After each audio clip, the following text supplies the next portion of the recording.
Good evening friends. जय जोहार, जय श्री राम। मैं हूं किशन कुमार साहू, फैकल्टी ऑफ उड़ान आईएएस एकेडमी राजनांदगांव, और मैं आप सबके सामने मौजूद हूं एक नए तरह के कॉन्सेप्ट को लेकर के, जो बेस्ड है बीएड के फर्स्ट सेमेस्टर के एग्ज़ाम के लिए, जो कंडक्ट होने वाला है दुर्ग यूनिवर्सिटी के द्वारा, ठीक है, जिसको हेमचंद यादव यूनिवर्सिटी के नाम से भी जाना जाता है। तो उसमें आपको कैसे किसी क्वेश्चन को डील करना है, इससे रिलेटेड मैं आपको जानकारी देने वाला हूं इस वीडियो में।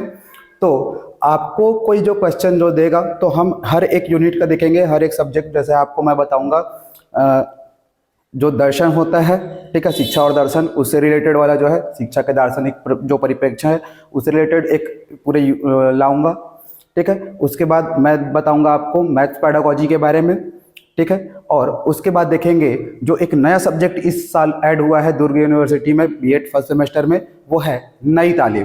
तो आपको कैसे सिनॉप्सिस बनाना है, कैसे आपको आंसर राइटिंग करना है, इसके बारे में मैं आपको जानकारी दूंगा।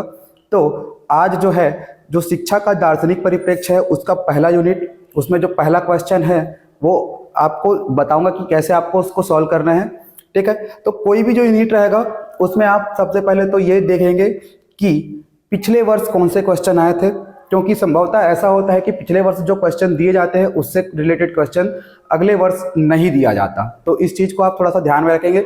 इसके अलावा जो दो टॉपिक या दो तीन टॉपिक होंगे, आप केवल उसको ही अच्छे से क्या करिएगा, प्रिपरेशन करिएगा। इससे जो है आप बिल्डअप हो जाएगा आपका जो आंसर राइटिंग है वो, ठीक है। आप केवल उन्हीं चीज़ों पर फोकस कर पाएंगे जो एग्जाम्स में आने वाले हैं, ठीक है। तो आज जो मैं आपको बताने वाला हूँ यूनिट फर्स्ट का पहला चैप्टर, ठीक है, उसमें कौन सा आपको देखना है, तो वो है शिक्षा, ठीक है। शिक्षा से रिलेटेड आपको क्वेश्चन पूछेगा अगर, तो आपको कैसे उसको डील करना है। तो हो सकता है आपको दे दे कि शिक्षा का तात्पर्य क्या है, शिक्षा का जो है संकुचित और व्यापक जो दृष्टिकोण है वो, उससे रिलेटेड आपको क्वेश्चन पूछेगा। उसकी प्रकृति को लेकर के और उसके उद्देश्य को लेकर के आपको क्या कर सकता है, क्वेश्चन पूछ सकता है, ठीक है। तो अपन कैसे डील करेंगे किसी क्वेश्चन को, तो इसका मैंने एक सिनॉप्सिस बनाया है, और अंत में मैं आपको जो है एक डिस्क्रिप्शन बॉक्स में एक लिंक दूंगा जहां पर आप इस सिनॉप्सिस को क्या कर सकते हैं, डाउनलोड कर सकते हैं, ठीक है। तो बताएंगे आज के चैप्टर में, ठीक है, शिक्षा से रिलेटेड कि इसका अभिप्राय क्या है, प्रकृति क्या है, उद्देश्य क्या है, आपको कैसे इसका सिनॉप्सिस बनाना है, कैसे कैसे लिखते चलना है। तो सबसे पहली बात, आपको कोई भी क्वेश्चन अगर देता है, अगर आप उसको डील कर रहे हैं तो थोड़ा सा स्पेस करके लिखिएगा, तो ये आपके लिए फायदेमंद होगा, ठीक है। और मार्जिन थोड़ा सा बड़ा रखिएगा ताकि छोटे से जगह में आपको लिखते बने, और जितना पेज आप लिखेंगे उतना ज़्यादा आपको बेनिफिट होगा। और केवल उन्हीं चीज़ों पर फोकस करिएगा जिसमें वो पॉइंट रिलेटेड करे। क्लियर है, ठीक। तो सबसे पहले आप देंगे इंट्रोडक्शन। अगर आपको शिक्षा के बारे में पूछ रहा है तो आपको क्या करना है, सबसे पहले शिक्षा के बारे में आपको इंट्रोडक्शन देना, ये सबसे पहला काम आपका रहेगा। फिर है उसके बाद शिक्षा शब्द की उत्पत्ति कैसे हुई थी, ठीक है। तो शिक्षा जो है ये संस्कृत भाषा के शिक्ष शब्द से आया था, ठीक है, जिसका अर्थ होता है सीखना या सिखाना, और लैटिन भाषा से भी आया हुआ है एक शब्द एजुकेट ऐसे करके। तो आपको उससे भी रिलेट करते हुए इसका आंसर लिखना है। क्लियर है, ठीक है।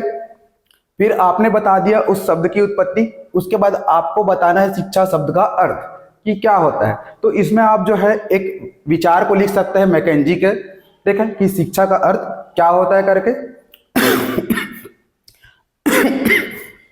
सॉरी, ठीक है। फिर उसके बाद शिक्षा का इतिहास, शिक्षा का इतिहास लिखेंगे कि कैसे शिक्षा जो है पहले प्राचीन समय में कैसे शिक्षा दी जाती थी, शस्त्र और शास्त्र, ठीक है। जैसे वैदिक समय में अगर बात करें तो वहां पर जो है गुरुकुल परंपरा होता था, जहां पर जो लोग होते थे, जो विद्यार्थी होते थे, वो गुरु आश्रम में रह करके क्या करते थे, शिक्षा ग्रहण करते थे। फिर उस डेट से लेकर के अभी तक जो भी चेंजेस आपको शिक्षा के क्षेत्र में देखने को मिले हैं, ठीक है, अभी वर्तमान में किस तरीके से शिक्षा दिया जाता है, आपको उसको क्या करना है, वहां पर आंसर राइटिंग में शामिल कर लेना है। क्लियर है, ठीक है। तो ये हो गया आपका शिक्षा का इतिहास, और इससे रिलेटेड जॉन लॉक का जो है आपको विचार को लिख देना है, ठीक है। कुछ भी लिख सकते हैं, कोई दिक्कत नहीं उतना, ठीक है, एकदम एक्जैक्ट वर्ड रहे ऐसा कोई जरूरी नहीं रहेगा। उनके विचारों को आप थोड़ा मोड़ा जो है मॉडिफाई करके क्या कर सकते हैं, उसको आंसर राइटिंग कर सकते हैं, ठीक है। फिर बात करते हैं शिक्षा की विभिन्न परिभाषाएं।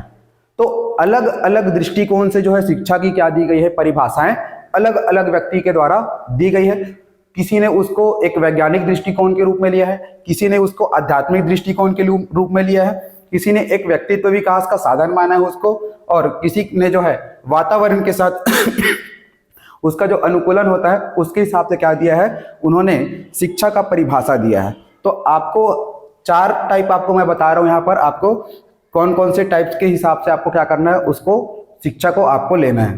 देखें, तो पहला है इसमें आध्यात्मिकता के विकास की दृष्टि से शिक्षा। पहला ये रहेगा आपका, जिसमें आपको अरस्तु, विवेकानंद और महात्मा गांधी के विचारों को क्या करना है, शामिल करते हुए उसका आंसर राइटिंग करना है। देखिए, इसका आप दे देंगे इनके विचारों को और बता देंगे आध्यात्मिकता से कैसे रिलेट करता है शिक्षा। ठीक है, फिर बात करते हैं जन्मजात शक्तियों को अभिव्यक्त करने की दृष्टि से। ठीक है, तो जानते हैं कि कोई जो व्यक्ति होता है, कोई जो बच्चा होता है, उसमें जो है भाषा अर्जन जो क्षमता है वो क्या होता है, जन्मजात होता है। ठीक है, गर्भधारण से ही क्या करने लगता है, वो सीखने लगता है। अभिमन्यु का आप उदाहरण जानते ही होंगे। ठीक है, तो जन्मजात शक्तियों को क्या करने का, अभिव्यक्त करने की दृष्टि से शिक्षा का परिभाषा। ठीक है, तो भाषा भी क्या है, एक शिक्षा का ही तो माध्यम है। ठीक है, तो आप सुकरात है, कांट है और फ्रोबेल, इनके विचारों को लिख करके उस आंसर राइटिंग को आप प्रस्तुत कर सकते हैं। फिर है व्यक्तित्व विकास की दृष्टि से शिक्षा। तो जब भी आप शिक्षा ग्रहण करते हैं तो आपका क्या होता है, व्यक्तित्व विकास होता है। ठीक है, वही चीज है। तो आपको हर्बर्ट का, मिल्टन का, टीपी नन, इनके विचारों को आपको क्या कर देना है, वहां पर लिख देना है अपने शब्दों में।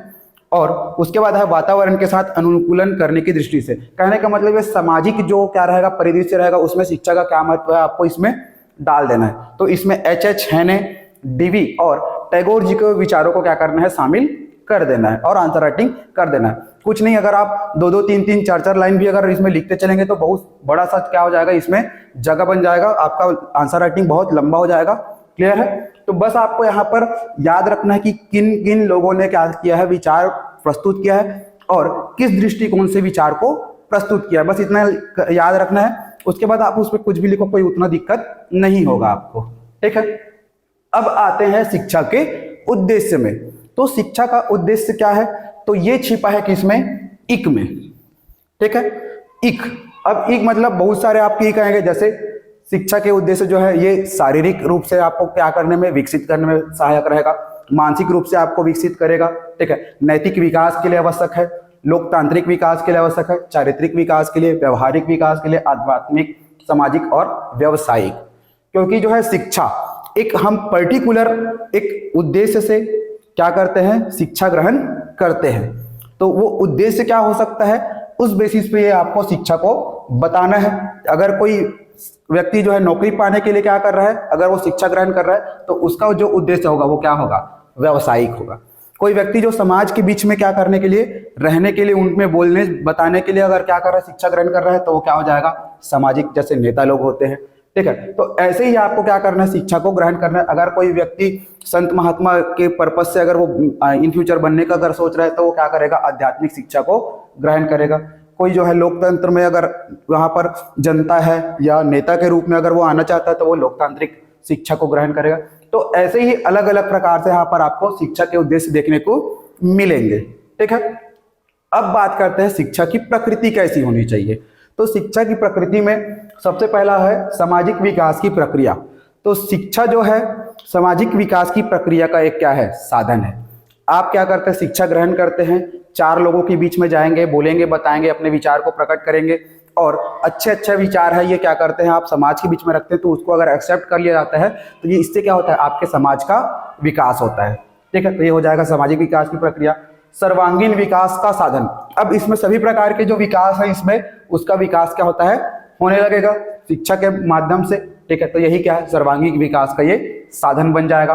गतिशील प्रक्रिया है, तो आप जानते हैं कि जो बच्चा वो है वो अपने मृत्यु तक क्या करता है, कोई जो व्यक्ति है वो अपने जन्म से लेकर मृत्यु तक क्या करता है, कुछ ना कुछ सीखते ही रहता है अपने जीवन में। ठीक है, तो एक गतिशील प्रक्रिया है। ऐसा नहीं है कि कोई एक बार सीख गया तो उससे गलती होगा, ऐसा नहीं। वो उससे क्या होता है, गलती होता है और वो सुधारता है, सीखने का प्रयास भी करता है। तो ये क्या हो जाएगा, ये गतिशील प्रक्रिया के रूप में, यहाँ पर जड़ नहीं रहेगा। फिर होता है उद्देश्यपूर्ण प्रक्रिया, एक उद्देश्य भी रहता है शिक्षा का। जैसे अभी आपने यहाँ पर बताया था शिक्षा का उद्देश्य, तो कोई जो व्यक्ति है एक निश्चित उद्देश्य के लिए ही क्या करता है, शिक्षा ग्रहण करता है। फिर है व्यक्तित्व विकास की प्रक्रिया। तो व्यक्ति जो है अपने आप को प्रेजेंट करने के लिए क्या करता है, अपने शिक्षा को ग्रहण करेगा। ठीक है, तो यही क्या है, व्यक्तित्व विकास की प्रक्रिया। फिर संस्कृतिकरण की प्रक्रिया। कोई व्यक्ति जो यहाँ पर एक देश में है, किसी दूसरे देश में क्या करता है, वो जा करके अपने देश को, अपने संस्कृति को क्या करता है, रिप्रेजेंट करता है। तो जब तक वो शिक्षित नहीं रहेगा, वो प्रेजेंट कर पाएगा क्या किसी को? नहीं। तो ये क्या होता है, संस्कृतिकरण का ही क्या होता है, एक प्रक्रिया है। ठीक है। फिर है सतत व अनवरत चलने वाली प्रक्रिया। ये वही है गतिशील विकास का जो साधन है। ठीक है, तो ये निरंतर चलते ही रहता है, चलते रहता है, रुकेगा नहीं। कोई भी व्यक्ति ऐसा नहीं है कि एक बार सीख गया तो केवल सीख गया, उसके जीवन में वो गलती नहीं करेगा, ऐसा नहीं। वो सीखेगा और सीख करके आगे बढ़ेगा, फिर उससे गलती होगी, फिर वो उस गलती से क्या करेगा, सीखेगा और फिर वो आगे बढ़ता जाएगा। तो ये सतत और अनवरत चलने वाली क्या रहेगी, प्रक्रिया रहेगी। फिर है द्विमुखी प्रक्रिया, त्रिमुखी प्रक्रिया और बहुमुखी प्रक्रिया। तो इस तरीके से आप पूरा क्या करेंगे, ये आंसर बिल्ड करेंगे शिक्षा की प्रकृति का। और अंत में आप क्या करेंगे, शिक्षा के महत्व को बताएंगे कि प्राचीन समय में कैसा था शिक्षा का महत्व और वर्तमान दृष्टिकोण में शिक्षा का महत्व कैसा है। ठीक है, तो इस तरीके से आप एक ब्रॉड व्यू में क्या कर सकते हैं, पूरे शिक्षा के टॉपिक को आप डील कर सकते हैं और अपने आंसर राइटिंग को बेस्ट बना सकते हैं और आप अच्छा नंबर क्या कर सकते हैं, गेन कर सकते हैं। तो दोस्तों, अगर आपको अच्छा लगा वीडियो तो आप बिल्कुल सब्सक्राइब कर लीजिए और जो भी आपके फ्रेंड्स होंगे आप उनको शेयर कर दीजिए। थैंक यू दोस्तों, मिलते हैं आपसे अगले वीडियो में।